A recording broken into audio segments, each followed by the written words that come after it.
Selamat siang teman-teman dan Bapak dosen. Baik, hari ini saya akan mempresentasikan proposal bisnis saya yang berjudul Roti Bakar Canai dengan dosen pengampu Iketut Sunarwijaya SEMSI dan dirancang oleh saya sendiri atas nama Flaviani Alfimensi Mice dengan NIM 23026220100314. Baik, untuk mempersingkat waktu, saya lanjut ke materi. Yang pertama, alasan dibangunnya bisnis ini. Alasan dibangunnya bisnis ini karena seiring dengan perkembangan zaman dan lingkungan, maka orang sekarang mulai hati-hati dalam memilih dan membeli sesuatu.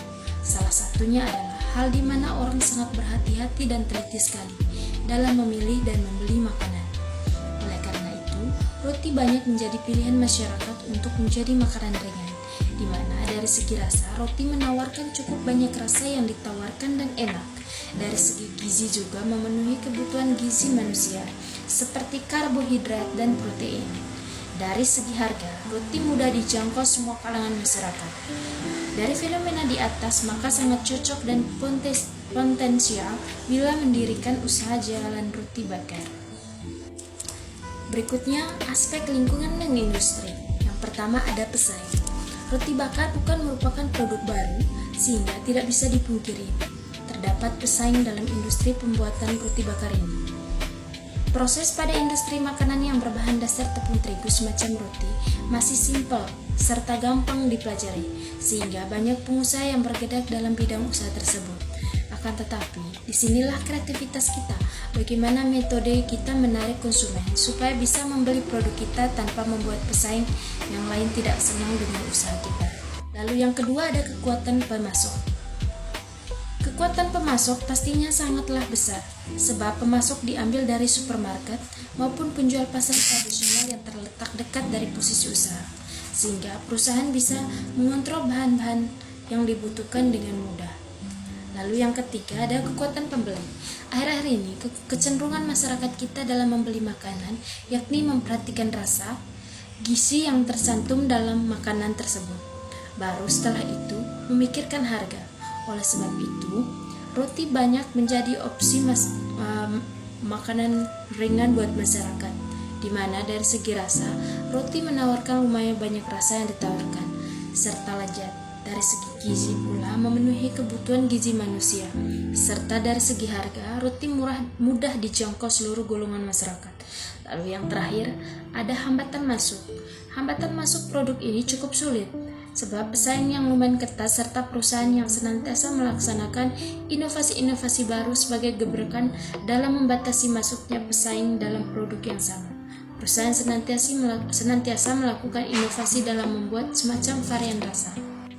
Lalu berikut ada aspek pasar dan pemasaran, yaitu ada analisis potensi pasar. Dari segi potensi pasar, prospek usaha roti bakar terkategori menjanjikan, sebab penggemar setia roti bakar lumayan banyak.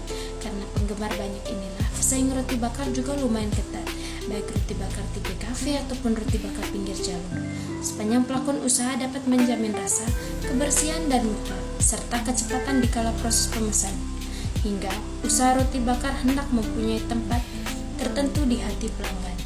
Lalu ada analisis pesaing. Yang pertama ada kekuatan, lalu kelemahan, serta peluang dan ancaman. Yang pertama kekuatan. Kekuatan terdiri dari yang pertama, penyajian roti bakar lumayan instan, serta tidak memerlukan waktu lama. Lalu yang kedua, harga bahan baku murah meriah. Yang ketiga, varian rasa yang bermacam-macam serta rasa yang enak. Yang keempat, mudah dijalankan. Yang kelima, harga per produk lumayan terjangkau untuk keseluruhan kalangan. Serta yang terakhir, perlengkapan usaha yang gampang didapat. Lalu ada kelemahan, yang terdiri dari yang pertama, tingkat pesaing lumayan banyak. Yang kedua, permintaan terhadap produk yang naik turun atau tidak stabil. Lalu yang ketiga ada peluang. Yang pertama, roti bakar disukai banyak orang. Yang kedua, pembeli mempunyai banyak pilihan varian rasa. Serta yang terakhir, cocok untuk seluruh usia. Yang terakhir, ada ancaman. Pesaing lumayan banyak, mulai dari pedagang kaki lima sampai kafe dan restoran. Pelayan serta rasa roti bakar yang kurang memuaskan hendak membuat usaha susah berkembang. Lalu ada STP marketing. Yang pertama ada segmentasi. Segmentasi pasar merupakan aktivitas membagi suatu pasar menjadi kelompok-kelompok pembeli yang berbeda, yang mempunyai kebutuhan, ciri ataupun perilaku yang berbeda, yang bisa menjadi memerlukan produk ataupun bauran pemasaran yang berbeda. Variabel yang digunakan untuk memastikan segmentasi pasar yaitu dari segi geografi, demografi, psikografi, serta behavior atau tingkah laku. Untuk roti bakar ini, kita akan mengambil segmen variabel psikografi, di mana segmen kelas sosial menengah. Lalu ada targeting. Setelah kita mampu mengenali segmen pasar, di mana dalam perihal ini kita mengambil segmen tingkat sosial, maka berikut segmen tingkat sosial menengah dasar akan menjadi sasaran ataupun target pemasaran. Lalu yang ketiga ada positioning. Dalam hal positioning, produk roti bakar ini akan kita posisikan sebagai produk roti bakar yang telah populer, tetapi harga terjangkau oleh masyarakat bawah atau murah. Positioning ini mengacu pada teori di mana positioning produk harus jelas, berbeda serta mempunyai nilai yang lebih.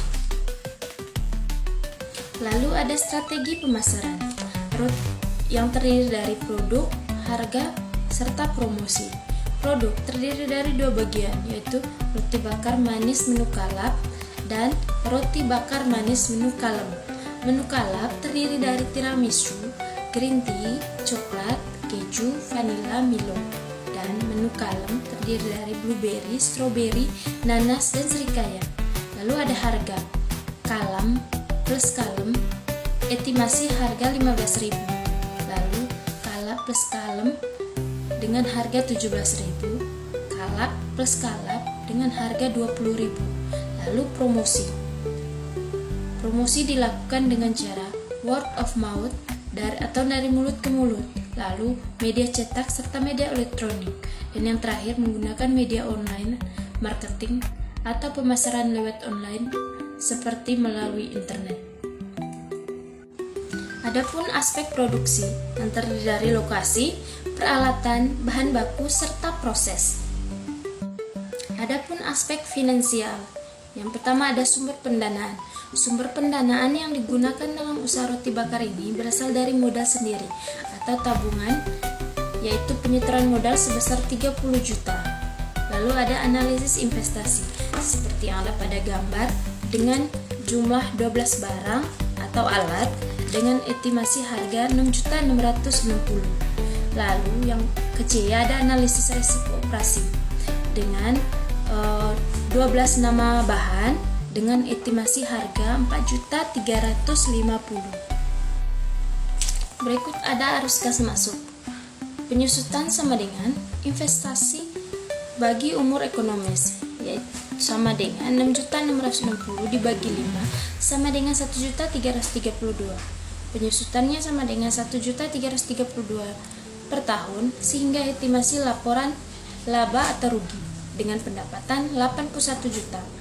Biaya yang dikeluarkan yaitu total biayanya sama dengan 52.200 dibagi penyusutan kurangi penyusutan 1.332 sama dengan 50.868.000 dengan laba sebelum pajak atau EBT 30.132. Lalu pajaknya 10% dari 50.868.000 sama dengan 5.086.800. Setelah pajak atau EAT sama dengan 25.045.200.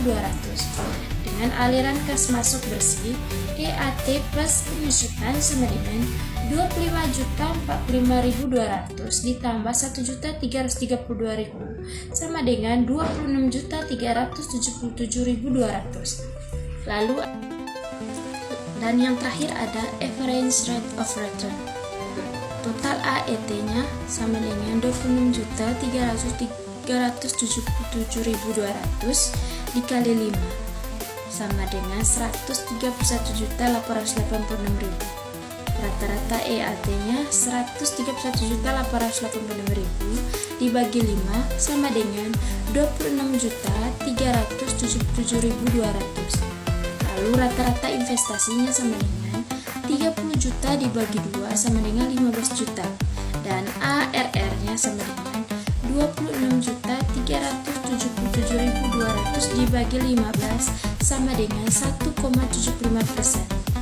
Lalu ada yang terakhir net present value dengan estimasi 5 tahun dengan proses 26.377.200 dengan total 131.886.000 dikurangi internal cash flow-nya 6.660.000 sama dengan NPF 125.226.000.